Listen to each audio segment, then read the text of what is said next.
Good morning, everybody. This is Fred Meissner with the FredReport.com doing some work for the Market Technicians Association on the parabolic stop and reverse indicator. This is a more interesting indicator than some of the other ones because of the genesis of the indicator, and we'll talk about that on the next slide.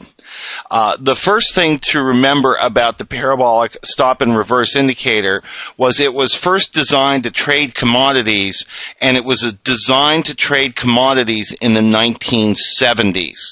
Back at that time, you had the uptick rule in stocks, so this indicator really was not used on stocks. Like a lot of Wells Wilder's indicators, it has been transferred over to the stock market, and now that the uptick rule is gone, you can actually use the parabolic system to trade stocks. It is basically a trend-following system that is always in the market through the use of stops and stop and reverse orders. By that, what that means is you buy long a stock or a commodity, and let's say we'll buy long at a price of 10, for example, and you put an order to sell 2 units in at 9. That's your stop and reverse. So when the market falls, if the market falls, your long goes away at 9 and you're in a short position in the market. I use this indicator in a couple of different ways than that. These ways are actually not necessarily on your PowerPoint, but realize this is a good way to use to set trailing stops automatically. And when you use this in conjunction with moving averages, it is an excellent indicator of trend. So I usually use this system to confirm trends that are defined by moving averages. Okay.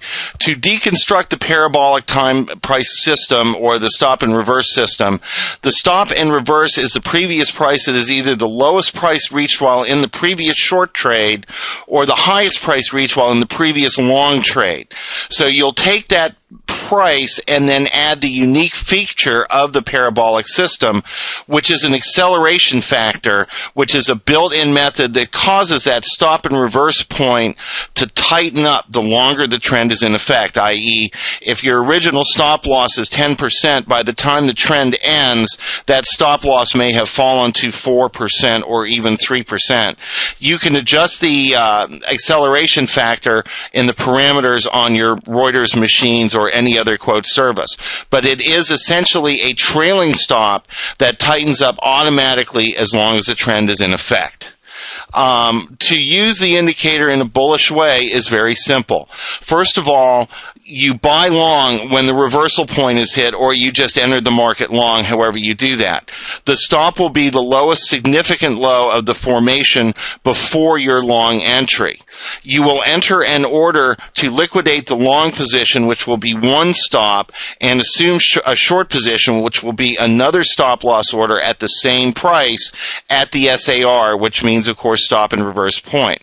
And note that as the trend goes along, that SAR will move up along with price. It will get closer to the current market price the longer the trend remains in effect, and that's part of the acceleration factor we talked about on the previous chart. Let's see some examples. You can see that this is represented by little dots. A dot below the market indicates that you are long, and a dot above the market indicates that you are short. So you can see on the chart where you went short. It says sell short and exit long.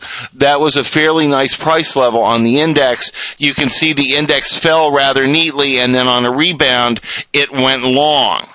As well as getting you out of the short position. It then fell all the way back down, got you short at the very bottom, rallied back up, got you long again, came down, got you short again, and then turned around and got you long again, all in a choppy set of formations without making you much money either way. And that's, again, a key point to remember for all the trend-following indicators that you see in this video series. They do not work well in choppy trending markets, but if you go over to the period of September and you see where that basically bought and went long, you will see you got a very nice large ride in the parabolic system once the market started to trend again. So I like this chart to illustrate the parabolic. It shows A, a good short trade, B, a short long trade, and C, the fact that the indicator doesn't work as effectively in a trading range. You can see another example here of this, which is a little bit better trading, where you can see a nice short sale that took place back in May, covered in June, a little bit of chop, and again, a nice move up in September, and then a nice move down right near the highs, all the way down to where you bought and covered your short right at the end of this chart. How do we use the indicator when it's bearish? Obviously, that will be the exact opposite of when it is bullish. We will sell short when the stop and reverse point is hit. The stop loss will be the highest significant high of the formation, and again, we will enter an order to both liquidate the short position and assume a long position via 2 stop loss orders. Note that the stop loss point then moves down along with price, will also get closer to the current market price the longer the downtrend remains in effect. And again, we'll use that very same chart to illustrate that. This is actually a perfect chart to use to illustrate the stop and reverse strategy, how it works in shorts, how it works in longs, and how it fails in trading ranges.